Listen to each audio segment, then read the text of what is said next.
Hello, నేను మీ CS రావు. ఆంధ్రప్రదేశ్లో postal బ్యాలెట్ల వ్యవహారం ఇప్పుడు వైఎస్ఆర్ కాంగ్రెస్ పార్టీకి మింగుడు పట్టడం లేదు. టోటల్గా 10 లక్షల వరకు పోస్టల్ బ్యాలెట్లు ఉన్నాయనేది ఒక అనధికార అంచనా. వాళ్ళు వైఎస్ఆర్ కాంగ్రెస్ పార్టీకి వ్యతిరేకంగా ఓటేస్తారని చెప్పి తొలి నుంచి కూడా వినిపిస్తుంది. అందుకే ఇప్పుడు వీలున్నంత వరకు పోస్టల్ బ్యాలెట్ల ఓట్లు తగ్గించుకునేటువంటి ప్రయత్నం కొన్ని చోట్ల జరుగుతోంది. అందుకు ఆర్ఓలు వైఎస్ఆర్ కాంగ్రెస్ పార్టీకి అనుకూలంగా పనిచేస్తున్నారు అనేటువంటి ఒక చర్చ అయితే జరుగుతోంది. అసలు పోస్టల్ బ్యాలెట్లు ఎలా వేస్తారు, ఏ విధంగా వాళ్ళు అప్రోచ్ కావాలి, పోస్టల్ బ్యాలెట్లని ఆపేటువంటి అవకాశం ఉందా అనే దాని మీద విశ్లేషణ చేసుకునే ప్రయత్నం చేద్దాం. అసలు పోస్టల్ బ్యాలెట్లని ఎవరెవరికి అవకాశం కల్పించారు, ఎవరెవరు ఎక్కడ వేయచ్చు అనే దాని మీద మనం చూస్తే ఎలక్షన్ డ్యూటీలో ఉన్నటువంటి వారికి పోస్ట్ ద్వారా ఓటేసేటువంటి ఛాన్స్, ఎవరికైనా ప్రతి ఎలక్షన్లో కూడా ఎలక్షన్ డ్యూటీలో ఉండేటువంటి ఉద్యోగులకి ఈ అవకాశం కల్పిస్తూ ఉంటారు. ఎన్నికల డ్యూటీలో ఉన్నటువంటి వాళ్ళకి పోస్ట్ ద్వారా ఓటు పంపించేటువంటి అవకాశం కల్పిస్తూ ఉంటారు. ఇక పోలింగ్ ఆఫీసర్లు, పోలీసులు, వీడియోగ్రాఫర్లకు పోస్టల్ బ్యాలెట్లు సహజంగా ప్రతి ఎన్నికల్లో ఇస్తుంటారు. ఈ ఎన్నికల్లో కూడా ఇస్తూ ఉన్నారు, డ్యూటీలో ఉంటారు కాబట్టి. ఇక అత్యవసర సేవలకు చెందినటువంటి 33 విభాగాలకు ఈ పోస్టల్ బ్యాలెట్లు వేసేటువంటి అవకాశం కల్పించారు. ఆ 33 విభాగాల్లో పనిచేసేటువంటి ఉద్యోగులు పోస్టల్ బ్యాలెట్ తీసుకొని పోస్ట్ ద్వారా వాళ్ళ ఓటుని పంపించవచ్చు. ఏపీలో సుమారుగా 10 లక్షల మందికి పోస్టల్ బ్యాలెట్లు అందుబాటులో ఉంచారు. 10 లక్షల మంది ఈ పోస్టల్ బ్యాలెట్ల ద్వారా ఓటు హక్కు వినియోగించుకునేటువంటి వెసులుబాటును కల్పించినట్టు తెలుస్తూ ఉంది. సో 10 లక్షలు అంటే చాలా పెద్ద సంఖ్య. సో పోస్టల్ బ్యాలెట్లు కూడా సక్రమంగా వినియోగించుకోవాలి అనేది వినిపిస్తుంది.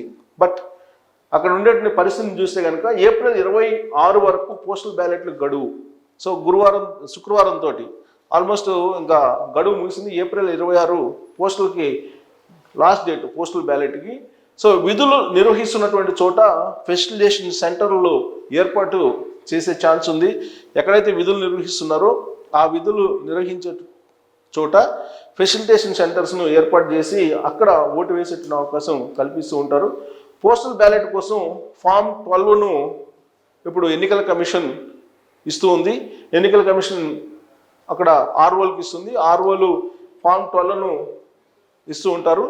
ఎక్కడైతే ట్రైనింగ్ సెంటర్స్ ఉందో ఆ ట్రైనింగ్ సెంటర్లో ఫామ్ 12 వేస్తారు. ఆ ఫామ్ 12ను ఫిలప్ చేసి ఆర్ఓలకి అందిస్తే కనుక ఓటు వేసేటువంటి వెసులుబాటు కల్పిస్తారు. ఇక ఫామ్ 12తో పాటు ఎన్నికల ఏమేమి జత చేయాలి అని అంటే, ఎన్నికల విధులు ఎక్కడైతే ఇచ్చారో ఆర్డర్ కాపీ ఉంటుంది. ఆర్డర్ కాపీని జత చేయాలి, జెరాక్స్ కాపీని. అలాగే ప్రతి ఉద్యోగి ఐడి కార్డు ఉంటుంది కాబట్టి ఆ ఐడి కార్డుని జత చేయాలి. అలాగే ఓటర్ ఐడి కార్డు. ఈ 3 కార్డులకు సంబంధించినటువంటి జెరాక్స్ కాపీలను జత చేసి ఫామ్ 12ను ఫిలప్ చేసి బాక్స్లో వేయాల్సి ఉంటుంది. ఇవన్నీ కవర్లో పెట్టి లేదా రిజిస్టర్ పోస్ట్ అయినా చేయాల్సి ఉంటుంది. సో లేకుంటే డైరెక్ట్గా రిటర్నింగ్ ఆఫీసర్కి అందజేయచ్చు. ఎక్కడైతే ఎలక్షన్ డ్యూటీస్ పడ్డాయో అక్కడ రిటర్నింగ్ ఆఫీసర్స్కి ఇవ్వచ్చు, అందజేయచ్చు. లేకుంటే ఫెసిలిటేషన్ సెంటర్లో డ్రాప్ బాక్సులు పెడతారు.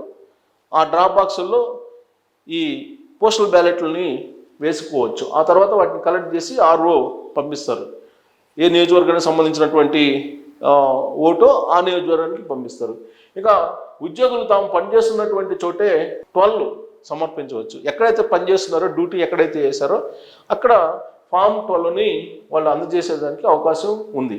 ఫామ్ 12ను సొంత నియోజకవర్గానికి పంపేందుకు ఈసీ చర్యలు. సో వాళ్ళు కనుక ఎక్కడైతే పనిచేస్తారో అక్కడ ఆర్ఓ కనిపిస్తే ఆర్ఓ కలెక్ట్ చేసుకొని ఆర్ఓ ఏ నియోజకవర్గానికి సంబంధించినటువంటి ఉద్యోగి అని తెలుసుకొని ఆ నియోజకవర్గానికి ఆ ఉద్యోగి పోస్టల్ ఓటుని పంపించేటువంటి అవకాశం ఉంది.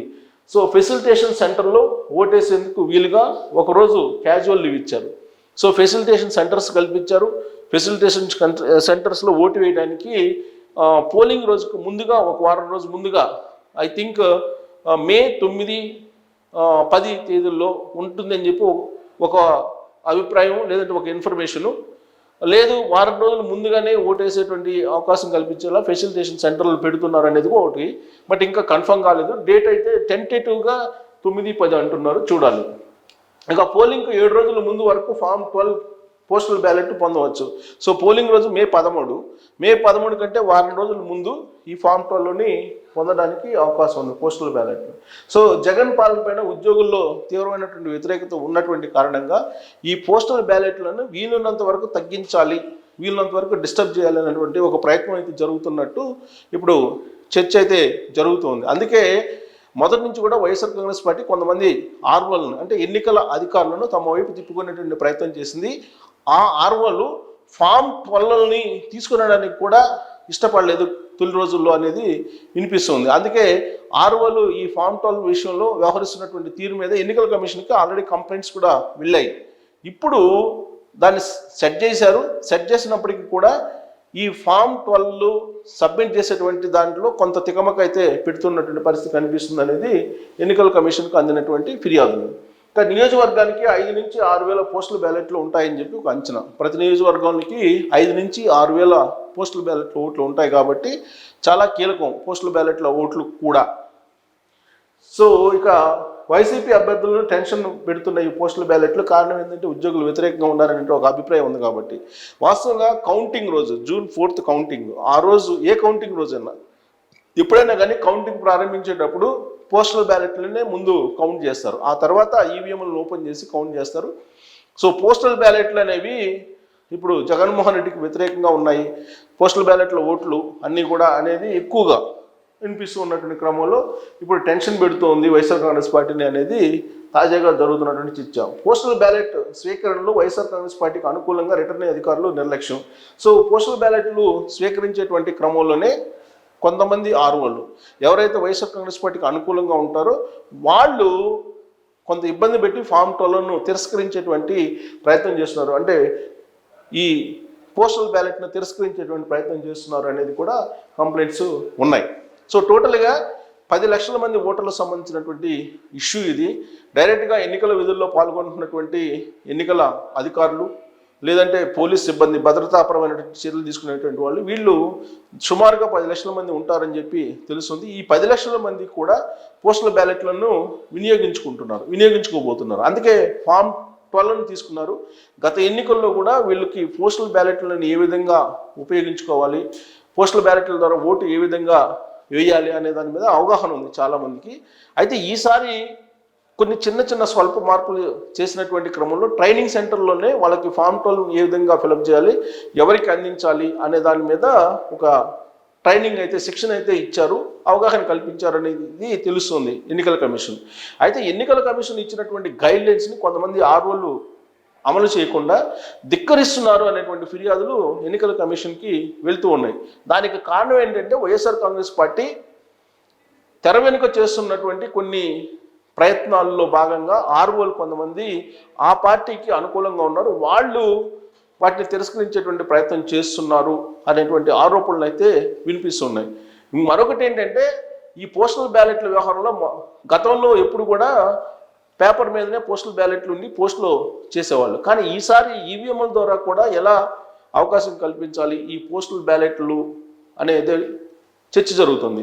అంటే ఎన్నికలకు ముందే అంటే పోలింగ్ తేదీకి ముందే ఏదో ఒక డేట్ ఫిక్స్ చేసి ఈవీఎంల ద్వారానే కొంతమంది అందుబాటులో ఉన్నటువంటి ఉద్యోగులకి ఓటు హక్కు కల్పించుకునే ప్రయత్నం చేస్తే ఎలా ఉంటుంది అనే దాని మీద కూడా ఎన్నికల కమిషన్ ప్రయత్నాలు చేస్తుంది. అయితే పోస్టల్ బ్యాలెట్లని ఉపయోగించుకోవడానికి ఒక ఫార్మేట్ అయితే తయారు చేశారు. ఆ ఫార్మేట్ని ఎన్నికల కమిషన్ ఉద్యోగులకు చెప్పడం జరిగింది. ఇప్పటికే ఒక అవగాహనతో ఉద్యోగులు ఉన్నారు కాబట్టి ఎక్కడెక్కడ చిన్న లోపాలు ఉన్నాయి కాబట్టి అది కూడా వైఎస్ఆర్ కాంగ్రెస్ పార్టీ కొంతమంది ఆర్వోలని తమ వైపు తిప్పుకున్నటువంటి క్రమంలో వాటిని అధిగమించడానికి ఇప్పుడు ఉద్యోగులు ఫైట్ చేస్తున్నటువంటి పరిస్థితి కనిపిస్తూ ఉంది. సో రాబోయేటువంటి రోజుల్లో పోస్టల్ బ్యాలెట్లు ప్రతి నియోజకవర్గానికి 5-6 వేలు ఉంటాయి కాబట్టి ఎన్నికల ఫలితాలను తారుమారు చేసే అవకాశం ఉందా, అందుకే వైఎస్ఆర్ కాంగ్రెస్ పార్టీ ఇప్పుడు టెన్షన్ పడుతుందా అనే దాని మీద కామెంట్ రూపంలో మీ అభిప్రాయాన్ని కూడా తెలియజేయచ్చు. Thank you very much.